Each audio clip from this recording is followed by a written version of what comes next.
Conocido el dato de inflación de febrero y fue más alto de lo que se esperaba, 3,8%, y acumuló 6,8% en 2 meses. Vamos a hablar de esto con Hugo Vázquez, bienvenido, y Martín Calos, economistas, bienvenido Martín, un placer tenerlos a ambos aquí. Bueno, a ver, 6,8% en los primeros 2 meses del año, estamos hablando solamente de enero y febrero.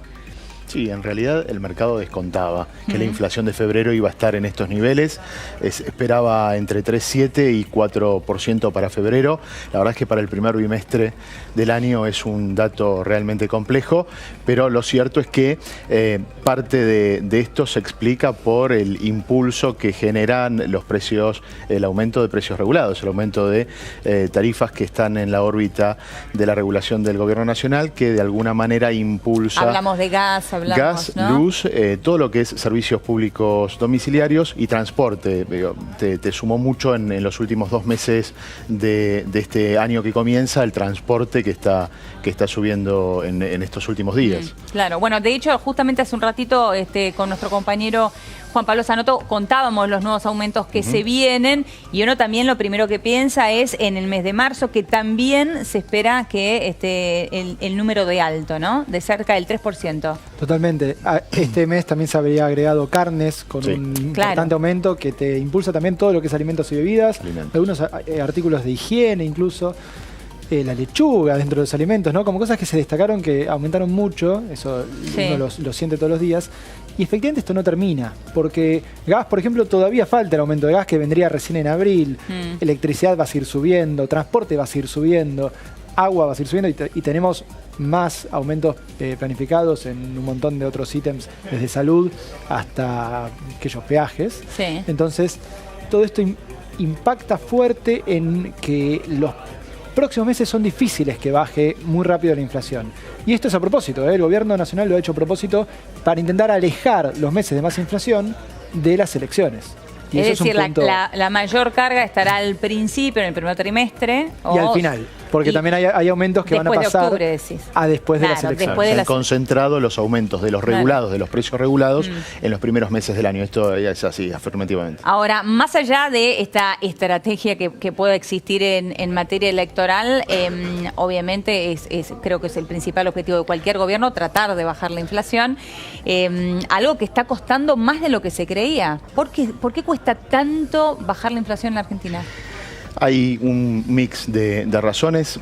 Una de las principales es la falta de confianza, la falta de expectativa, o mejor dicho, expectativas al alza en los precios. Los privados, el sector privado, los individuos, quienes forman de alguna manera precios, tienen hoy una carga de costos fijos muy importante, y además generan un efecto cobertura hacia el futuro, hacia los próximos meses. Quien puede atesorar dólares lo hace, pero quien no, el almacenero, quien tiene algún comercio de proximidad o quien es un gran formador de precio, un gran industrial, de alguna manera genera alguna cobertura a partir de la remarcación de precios a futuro. Ahora, Hugo, entiendo esto que decís, hablás de la cobertura o de la remarcación, pero también, y creo que es lo que está pasando en general en los comercios, están con un nivel de recesión y baja de consumo, que esta suba de precios tampoco ayuda. O sea que también se está teniendo cuidado a la hora de trasladar precios. Sí, de hecho, bueno, está claro que hay muchos comercios, sobre todo pymes, la gente que labura en los barrios lo sabe, no puede trasladar lo que le están aumentando los costos al precio de venta. ¿Y por qué? Porque no vendería, porque no hay guita en la calle. Los salarios es el precio que menos está aumentando en la economía en los últimos años. O sea, los salarios en términos reales, en términos de poder adquisitivo, están cayendo. Y ahí, me parece que uno tiene que entender que si uno intenta usar los salarios permanentemente como ancla para bajar los precios, y el resto de los precios le siguen ganando la carrera, tenemos un problema justamente en la calidad de vida de la mayoría de nuestra población. Y te digo algo más, o sea, me parece que le agrego a Hugo algo que para mí es clave para entender por qué no han logrado bajar la inflación. No la entendieron. No entendieron nunca a qué se debe la inflación. Y esto no lo digo, ni siquiera hace falta que parezca una opinión mía. Han dicho en voz alta varios funcionarios, exfuncionarios de este gabinete, de este gobierno, que, por ejemplo, el aumento del dólar no iba a generar inflación o que las tarifas no iban a generar inflación, cosa que es una locura desde un punto de vista, punto uno, práctico. Claro.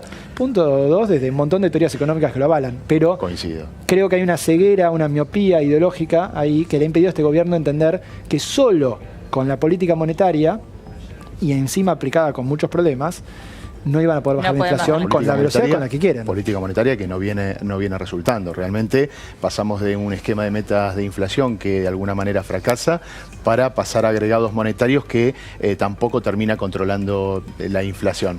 Lo cierto es que hoy la inflación está explicada fundamentalmente por costos y expectativas. Hoy no tenés demanda. Sí. Lo plantea el colega muy bien. Hoy la demanda está absolutamente estancada. Lo que tenés hoy es costos fijos y expectativas. Expectativas al alza, cobertura, tanto en dólar como en precios. Quien puede hacerlo de una forma o lo hace de la otra. Pero lo cierto es que hoy la inflación es absolutamente endémica y hay que explicarla con causales bien argentinas, bien propias. Ahora, si va subiendo la inflación, uno lo primero que cree es que el dólar va a ir acompañando esa suba de inflación, porque si no terminamos con un dólar retrasado. Tarde o temprano.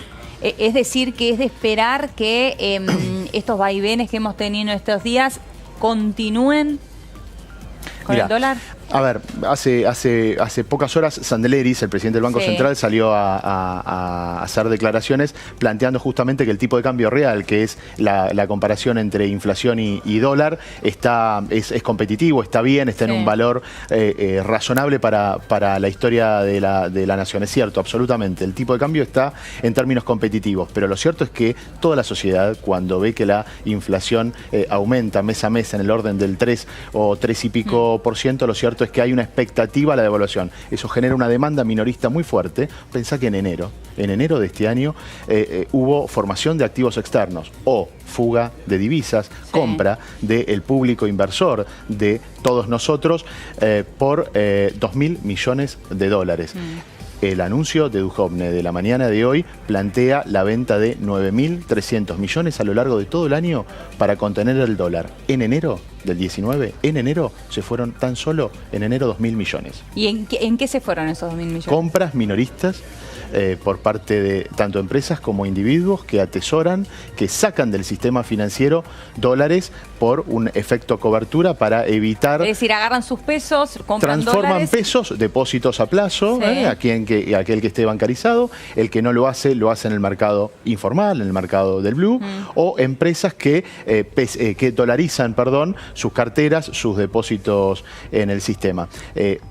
Siempre estás hablando de dólares que quedan en el sistema. No. Dólares que se van. Se van, o sea, que pueden estar bajo el colchón de la casa de una persona. Debajo del colchón en los hogares o en cajas de seguridad, en distintos instrumentos, algunos más sofisticados, no otros están bancarizados. Absolutamente, están fuera del sistema, no sirven para la producción. Son reservas, son dólares que el país de alguna manera pierde. De vuelta, en enero, solo en enero, es el último dato que tenemos, se fueron casi 2.000 millones, 1.900 millones de dólares. El año pasado se fugaron 27.000 millones. Es un volumen muy importante para tener en cuenta y de alguna manera el gobierno debe contener esto en el sistema financiero. Es importante el drenaje de dólares que desde el 16, mitad del 16, se viene sucediendo. La corrida del año pasado, a mitad de abril, mayo del año pasado, se da en un pico de fuga de dólares de 3.000 a 4.000 millones por mes. En enero de este año... En el momento que fue justamente el recambio en el Banco Central, exactamente. ¿no? Ahí está. Pero lo que está pasando en términos de formación de activos externos también es complicado. No se está comentando demasiado, pero es complicado en estos primeros meses del año. Ahora, Martín, Hugo recién hacía referencia al anuncio que hizo Nicolás Duhovne, estos 9.600 millones de dólares en licitaciones, ¿no? Que se podrán vender. ¿Qué significa esto?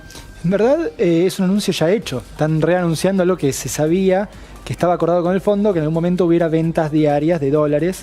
¿Por qué? Fíjate que la semana pasada hubo un momento que fue más o menos famoso en el mundillo económico, porque a última hora del día hubo 7 pedidos de comprar $1 millón cada uno, y con esos 7 millones de dólares pedidos levantaron, no me acuerdo si 50 centavos el precio del dólar. Hay poco mercado. Porque nadie estaba vendiendo. Claro. Después hay gente que queda comprando y hay poco, pero alcanza para ganarle a la nada de venta. Esto ayuda en ese sentido. El Tesoro va a ofrecer los dólares que tiene, que va a conseguir pesos a cambio que usará para sus gastos, y en ese juego estar también poniendo un poco de oferta en el mercado. Esto es un uso extraño, digamos. Recordemos cómo ha sido el derrotero del acuerdo con el FMI desde vamos a pedir plata pero no la vamos a usar hasta la vamos a necesitar usar todos los días para vender un poco. Y te diría que estamos entendiendo. Es la segunda renegociación. Sí, o la cuarta, ya a esta altura. Es como que han cambiado los términos, como bien dice Hugo, varias veces. Sí. Y demuestra en algún sentido que, digamos, que estamos en una época de crisis, que no hemos salido de la crisis y que estas medidas de emergencia apuntan a calmar lo financiero. Pero fíjate que todavía no estamos hablando en ningún momento ni de lo productivo, ni de salario, empleo y calidad de vida, ¿no? Claro. Ahora, estos 9.600 millones, estamos hablando de mucha plata, es poco. ¿Esto puede servir para calmar seguramente, el mercado? Sí, claro que sirve. Sí, es mucho dinero. De hecho, es casi todo el desembolso previsto para los próximos días por parte del fondo. Lo cierto es que, como dice Martín, no estaba previsto que el Tesoro los liquidara o los subastara periódicamente en un tiempo determinado. Estaba previsto de alguna manera que generaran o que formaran el colchón del año que viene, en donde el fondo ya no va a generar grandes desembolsos en el 2020. Claro. Este año tenemos dos grandes desembolsos, pero el año que viene, una vez finalizadas las elecciones y cambiado el año, no tenemos grandes desembolsos que esperar del fondo. Entonces, el gobierno, en su programa financiero, esto está publicado por el Ministerio, de alguna manera proyectaba quedarse con un colchón de más o menos 10.000 millones de dólares para el 2020. Esto, en principio, es lo que estaría entregando al mercado para contener estos el dólar. 9.600 que están. Adelanta, de alguna manera, dinero que se prevía ejecutar en el 2020 para este año. Esos son los 9.600 millones que anunció hoy Duhovne. Sí, seguramente va a servir para que el dólar tenga una cierta calma, pero lo fundamental, la base del problema hoy en relación al dólar y a las tasas es la inflación. Si no se contiene la inflación mensual, que obviamente es hoy un verdadero problema, el dólar va a seguir dándole dolores de cabeza al gobierno. Bueno, y recién mencionabas las tasas, ¿no? Estaba pensando en las tasas que también están subiendo mucho. ¿Cuánto tiempo más se puede sostener un nivel de tasa como esta? Qué buena pregunta, porque en verdad esa pregunta es para los empresarios y empresarias, ¿no? de nuestro país, que son los que están soportando no tener ventas en el mercado interno, tener muchos problemas también para exportar, porque si bien el tipo de cambio mejorado no es lo que uno querría, si querés, y porque no hay políticas de productividad reales desde hace décadas en Argentina. Entonces, esos empresarios y empresarias se están encontrando con que además tienen que financiarse a tasas altísimas. Además de que también el consumo se tiene que financiar a esas tasas altísimas, ¿no? Entonces, la producción, la inversión, el consumo están completamente trabados. ¿Cuánto se puede aguantar esto? Depende de cada empresa, de cuánta espalda tenga para bancar. Pero fíjate cómo empiezan a sucederse, a partir de estos meses, las suspensiones, un aumento de los despidos también. Y eso es un problema porque es una siguiente etapa de la crisis, donde empieza a traducirse en empleo, que hasta acá no había sido el problema. Pero sí, el año pasado el ajuste fue con el salario. Este año podemos ver algo más de problemas en el empleo. Sí, seguramente vamos a terreno de 2 dígitos en el desempleo. Eso seguro. Definitivamente. ¿A terreno de 2 dígitos? Sí, claro. 10% para arriba, exactamente. Para arriba, sí, por supuesto. Ahora, el tema de las tasas, hace muy poco estábamos viendo cómo iban bajando de a poquito, ¿no? Íbamos viendo una tendencia a la baja. Dijimos, bueno, se está controlando. ¿Qué pasó con este nuevo brote? Bueno, sí, efectivamente, todos de alguna manera reclamábamos, tanto el sector productivo como el sector profesional, que reduzcan las tasas porque esto genera un alivio en las cuentas de las pymes, de las empresas. El gobierno bajó sensiblemente la tasa de interés luego de aquel techo del 74% una vez que asumió Sandleris, pero lo cierto es que el dólar empezó a tener cierta volatilidad, cierta inestabilidad, y esto hace que el gobierno nuevamente suba mucho las tasas. Por lo pronto, en los próximos días uno espera que el Banco Central sostenga el nivel de tasas, por lo menos en estos niveles, para de alguna manera generar cierta estabilidad en el dólar. El dólar no le está dando buenas noticias a la economía, por tanto, si bien la tasa genera enormes problemas en la economía real, también es cierto que un dólar muy volátil, demasiado dinámico, te distorsiona todas las variables, con lo cual, lamentablemente, este mix medio negativo, pernicioso para la economía real, que es el trade-off entre tasa y dólar, va a seguir en la actualidad, en la coyuntura, por unas semanas más, seguramente. Ahora, uno de las grandes esperanzas del gobierno es el ingreso de dólares de la cosecha del campo. Sí. Se sabe que es una muy buena, va a ser una muy buena cosecha este año, sobre todo si se la compara con el año anterior, con la sequía que todos ya conocemos. ¿Cuánto de tranquilidad va a traer esto? Y mirá, 2019 tiene la particularidad de que entre esos dólares extra del sector agroindustrial este año y los dólares financieros que está mandándonos el FMI, sí, este año el gobierno tiene un colchón para que en la economía haya oferta de dólares. ¿Puede fallar? Sí, por supuesto. Siempre puede fallar en Argentina. Pero el colchón existe. Pero el colchón existe. Entonces, hay una oferta de dólares para, en todo caso, ver si se contiene alguna suba. Vamos a tener mucha vibración, mucha fluctuación en la cotización del dólar, porque no es la variable que está controlando el gobierno. Digo, para intentar ser resumido, pero hoy el gobierno controla los agregados monetarios. O sea, ¿cuánto dinero hay en la economía circulando, ¿no? Claro. No controla la tasa de interés directamente, la controla indirectamente usando eso de cuánto dinero emite o no, y no controla el dólar. Entonces tenemos un problema, porque el Banco Central quiere bajar la inflación intentando sacar dinero de la economía, y ahí tenemos el problema de por qué además la economía no logra crecer. La estamos todo el tiempo apretando desde el Banco Central, pero no, así como quiere controlar la inflación, si hace eso, no controla las tasas de interés y no controla el dólar. Y si se le va mucho el dólar, pierde en términos también electorales, en términos políticos, de credibilidad. Ahora, sabiendo que estamos en un año electoral, es de lo que más se va a ocupar también el gobierno, ¿no? De darle tranquilidad a la gente que con respecto a que no se dispare el dólar. No puede dejar que se le vaya el dólar. Con una corrida más sería fatal para el esquema económico de este gobierno y para, creo yo, para buena parte de su caudal político. Pero el problema es que es cómo introduce ahí algo, porque supuestamente no puede intervenir en el mercado del dólar, ¿no? En el mercado cambiario. Y ahí entra este juego con los dólares que bien me preguntabas, del que va a vender el Tesoro, alguna cuestión con el futuro del dólar, con ventas del Banco Nación. Está intentando intervenir sin intervenir el gobierno.